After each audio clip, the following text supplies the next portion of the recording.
কি দেখছিস ফোনে? আচ্ছা তিয়াশা, তোর বয়ফ্রেন্ড থাকলে কিন্তু আমাকে হেব্বি ঝাড় দিত, হয়তো তোর সাথে আমাকে মিশতেও দিত না।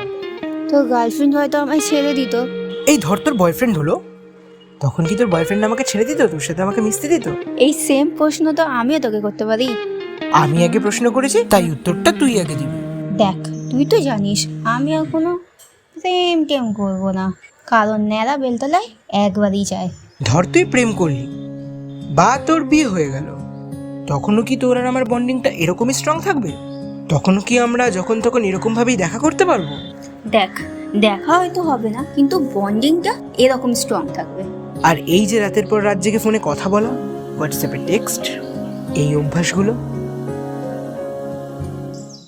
এই জ্বর টর এসছে নাকি রে? ঠিকই তো আছিস মনে হচ্ছে। এইসব বকছিস কেন তাহলে? কি রে, প্রেমে যাবে বললি নাকি আমার? তুই ছি।